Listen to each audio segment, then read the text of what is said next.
All right, man, let's do it. We V Live, man. Session podcast. Your boy Lil Zo. We in, man. We in the heart of the trenches, man. We in Englewood today. We here with the Englewood Angel, man. Katie Young Cocky. What's going on, brother? What's up, gang? How you feel today? Blessed, bro. Blessed. Man, I gotta say, man, first time coming to tap in directly with Englewood here on the pod, and I'm fucking with the energy. Yeah. You know what I'm saying? So they show you a lot of love around this motherfucker, man. It's really that, man. I wish the people at home could see the energy in the room right now, man. I mean, it's a bunch of motherfuckers in here, bro. Oh, God. You know, he brought the whole hood out for sure. So we came out here, man. You shooting a video today. We got a little behind the scenes look at how you do it right here in your hood. Shooting a video today. What was the song you were shooting a video for? Man, bro, honestly, I don't know the name of the song. No? I just made it. Really? Yeah, like, I'm indifferent, you know, I'm not signing, I'm independent as fuck right now, so I'm really just doing what I want to do right now. So You just made that song on some, like, last night type shit? the night before last, and I was playing, I was actually going to shoot this other song called Harriet. Mm-hmm. And a few people just suggested that I shot that song, so I'm like, fuck it. You was just like, fuck it? Yeah. Spur of the moment? Yeah. Damn. I mean, well... What you think I should call it? I don't know, man. The shit's got a lot of energy to it. You fuck with it? I'm fucking with it. I mean, it's got a lot of energy to it. The video shoot's got a lot of energy. And, I mean, you did it right here in the heart, so... And you do a lot of your shit right here in the heart, man, in the trenches, man. You really one of the voices for the trenches, and I just kind of wanted to test. So, take me into just kind of how Katie Young Cocky really started and came about. Yeah. I was just writing. I used to always write, but Starkeisha Reed, shout out the whole Reed family, but she got killed. I believe that was like freshman year in high school. I had made a song just about her and a few other people that had passed away. Mm-hmm. And they had played the song on the intercom at my high school, and people just was telling me, like, you know, keep fucking around, keep rapping. And I just went from that shit, just basically off a death in Englewood, you know. Follow a classmate, you know. Yeah, so a childhood passing kind of really sparked your interest you know, I in always music. used to rap, but I ain't really take it serious. So after that, my uncle, shout out Englewood Branded, that's him now, all off the win, but shout out Englewood Branded. But he used to manage me, so he started like taking me and some of the guys to the studio, and it just went from there. Damn, so, I mean, all this kind of...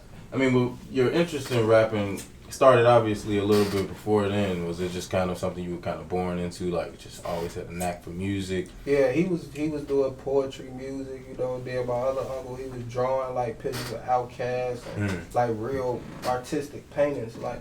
And then my other my cousins was rapping Dave Precise, and you know, just, you know, King the Hood Savior was out at the time. It was just a lot of like. And then I always used to see shit like I like at a young age, and it just made me like, damn, how they get this? And it was, at the time, the music was popping heavy. Yeah. So it just kind of engulfed you into the environment and being around music and the artistry with the music? Yeah. Nice.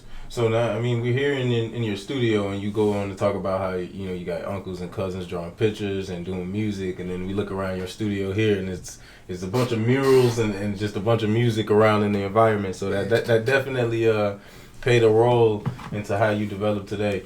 But I really want to talk to you about, you know, you really a pioneer in kind of a lot of this music that's been going around here in Chicago. I mean, especially within the last, I'd say, probably 8 years, really spanning to when the Chicago music scene really started to really excel, you know, to a elevated level.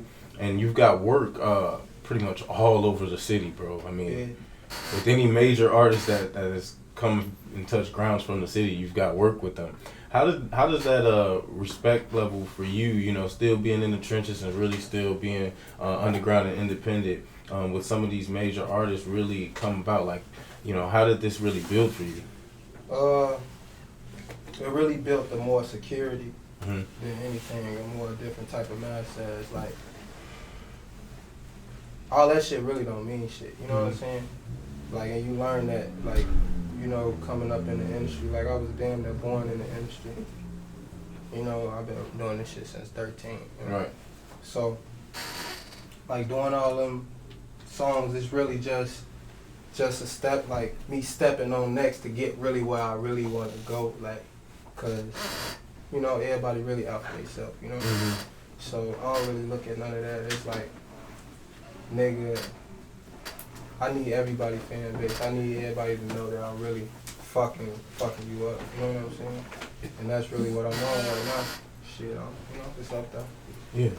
So, I know you just said, like, you know, you're independent. Right now you're working on a lot of singles. You're dropping a lot of singles. Are you or working on a project right now or working towards dropping a project anytime soon? I just dropped Smoking Right Now, Pandemic.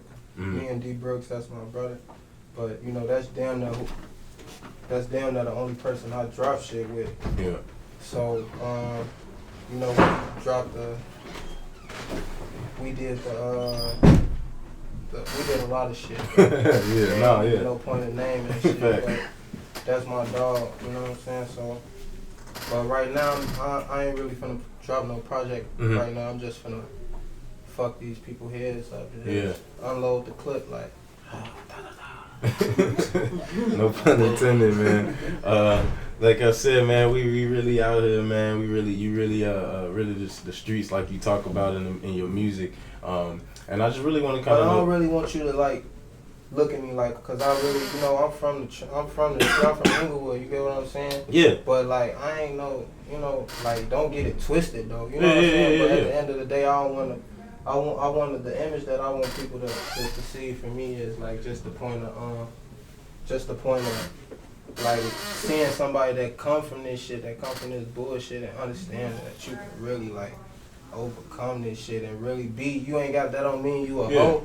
That just mean, nigga, I want to live and I want to be wealthy as fuck. I want to drive Benzes and Bentleys and have mansions. And, I'll tell you straight and I still want to have guns, but I want to look fresh when I have all these guns. If a nigga run up his back, you know what I'm saying? Coming from a perspective, you know, from my perspective and reasoning, bringing you in for interviews and whatnot, is I'm an observer. You know, that's something I do really, really hard is observe.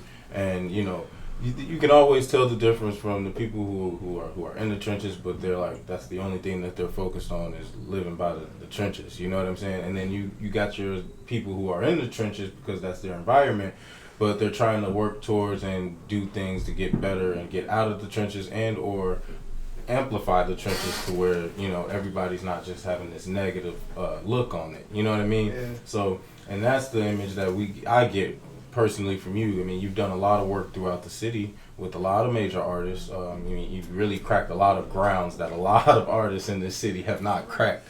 You know what I'm saying? And the respect level with you is at an all-time high. I mean, especially being, you know, not to put the negative on it, but being in one of the toughest neighborhoods in Chicago, you know, your respect level is at that all-time high. So I don't think, you know, your image is perceived that way at all. Actually, I think we all in the city know, you know, KD Uncockey's been around, and you know, your level is a little bit different. You get what I'm saying? I think we all could attest to that in terms of you know, how you put out your music. I feel like, you know, since the beginning of this shit, like from me, Brooks and Drees, like we always just tried to like separate ourselves from that whole. You know, try to just like carry ourselves like the head honchos of the whole you did, you know, and then being a writer, you know, I was signed to Def Jam like as a writer, like right. So just being a writer and just working with different artists, it allowed me to be able to fuck with this set and that set and this set that was actually established and signed to deals. Right. And it wasn't like gang affiliated. You know what I'm saying? Yeah. So I can real artist. I can do the hook for Herb, and I can do this for Dirk, or do this for, you know what I'm saying? Yeah. And it wouldn't be a conflict because it's like, you know what I'm saying? It's on that next level. Yeah. So it's like it probably look like some street shit, but really like this real business that's going on. You know? So how does that differ for you being a writer and then being, you know, your own artist, creating your own music? I mean, it was hard as fuck. Really? Yeah, yeah. What's the biggest challenge in it? Just fucking with somebody that probably is a little further in their career. You know, like a lot of times when you, and then you understand it for the most part because you got to think for the long term and the team players standpoint. Like for example, it was times where it was like I remember it was a time like we was working on Dreezy's project. Yeah. And it was like a record that it was like my baby, you know? Mm-hmm. So I had to understand that I'm constantly making records. So it's okay to like pass this record on and then possibly open the door for this. Mm-hmm. You know what I'm saying? Yeah. Being more vulnerable with getting rid of your work and but at the end of the day, really on the inside, I really didn't want to give a lot of those songs to a lot of songs that I gave, even the song that Ty Dolla $ign did. I wanted to do that hook. You know what I'm saying? You wanted to like be in that. I wanted to do that hook. You right, know what I'm right, saying? right. No like, facts. Like I don't care who it is, bro. I want to do this hook. Bro. Right. You get what I'm saying? But a part of me in my head knew what doors that are open. You get what I'm saying? Because it's like music, yo. A lot of times when you writing, that's how you really feel. You're not really writing. You're not thinking like Usher finna do this hook. You feeling about from yourself. You know what I'm saying? Right. That's actually an interesting perspective because I've had a couple writers come onto the podcast, but you know the honesty and being like kind of want to be a little selfish with your own work at the end of the day. You know what I'm saying? But that having that understanding and mindset that getting rid of your work can open a lot more doors. Takes a lot of discipline. But it did open a lot of doors for you. Yeah. So you were able to get a lot done, and do you still try to help other artists with their music here and there, or are you just mainly focused on yourself and just building yourself as an artist? It's crazy you asked that, bro, because the whole thing. I feel like I'm just starting to really put myself like first. Like I feel like I don't know. It's squad goals, bro. I want to see if I feel like you got any type of potential or talent. Don't let me know your story. Right. If I know your story, it's even worse, bro. You get what I'm saying? Like if I know your story, it's like I'm really finna do whatever I can do to make sure that you feel like that. To make sure that you know it's like light at the end of that tunnel. You get what I'm saying? Because a lot of times people just need encouragement, like, bro, just to know that, like, even with bad females, like, so this be pretty females that don't even know they pretty, like, you pretty, like, you know what I'm saying? Like, a lot of times artists just need that extra love. You cold, shorty. Oh, I'm cold. That cold sign. I'm finna go rap. So like, squad goals, bro. Me and Brooks, we put a project out. I put a project out at the top of last year. It's called Squad Goals. And, it's Englewood. So a lot of I'm surprised. It ain't shots. At least it ain't shots. But no, yeah. I don't know. We just live by this squad goal shit, bro. Everybody gotta eat. You know you a millionaire when you make somebody else a millionaire, bro. I know I'm gonna be straight. Right. You know what I'm saying? I know I'm gonna be straight. I know my drive. I know what I'm gonna do for myself. Yeah. But that's selfish stuff. Talk to me a little bit about, because through your social media especially, you really show a lot of love to Englewood. Talk to me just a little bit about what the community of Englewood really means, to you personally. Shit, everything. Honestly, I was born and raised in Englewood. Everything I learned and experienced was in Englewood, bro. My uncle, he got a store. This is one of the most motivated. My uncle, his name Corey, so I want to keep saying my uncle. Like, he was the first person to even believe in what I'm doing with this music stuff. He got the Englewood branded store. It's on right off 63rd and Ashland. But, like, his store is like on the corner of the block we was raised on. Like we grew up on. You get what I'm saying? Like nigga, our crib was on the next block. Right. And everybody in the city is in his merch. You get what I'm saying? Englewood, repping Englewood. So it's like this. I see I hear East Atlanta. It ain't even. I don't even want to just point out Atlanta. I hear Brooklyn. I hear, I see 6ix9ine shooting in his hood. I see everybody doing their thing. I even you know I see it, but it's like who really having it from the hood. Mm-hmm. And I'm not even just talking about me, cause like I said, it's squad goals. Right. I just feel like, bro, I come across I could put my studio anywhere, bro. Like, I could put my studio anywhere, bro, but I can't shake Englewood, bro. You know what I'm saying? Kind of embedded in you. Yeah, it's like, not that I don't want to leave the hood, it's just that I know that this block can just, not only dope money, but nigga, even if he talking about guns, bro, spitting, he cold. Mm-hmm. You can't deny that he cold, bro. Right. So, I'm not finna fuck with him because I feel like my shit better. Right. You know what I'm saying? No, yeah, it done been sense. so many times where I done, like, starting this shit, bro. You would reach out to niggas. Reach out. You would constantly reach out to niggas. Mm-hmm. Bro, fuck with me, bro. Fuck with me, bro. And you would see, like, soon as some, you know what I'm saying? It's like, it comes around. Yeah. So why not fuck with them? Because it's gonna come around and they gonna fuck with you like how you just fuck with them. Yeah. You not always, you know what I'm saying? Yeah, it comes back around full circle sometimes. Yeah. It do. Yeah. No, that makes sense. I mean, this city in general, and even these neighborhoods, they can show a lot of love to you when you really show a lot of love to your neighborhood, especially to your city. So I mean, that's good that you got a great feel for your neighborhood, and you know. And then not to cut you off, I apologize for this, but can you imagine you having a podcast Mm-hmm. and somebody off your block is coming to you every day? Man, bro, I rap. Mm-hmm. Fuck with me on the podcast. Mm-hmm. You know him. No, personally. You right. know him. Yeah. But you just a little older than him. Mm-hmm. It's just a different crowd. Right. But you know this shorty, bro. Mm-hmm. He's known the years again, he getting older. Yeah, bro, I'm through. Mm-hmm. He cold. Another year go past. He dead. But you got a podcast that you could have just put him on. Yeah. How you feel about that? How did that just make you feel right now, smoking this weed?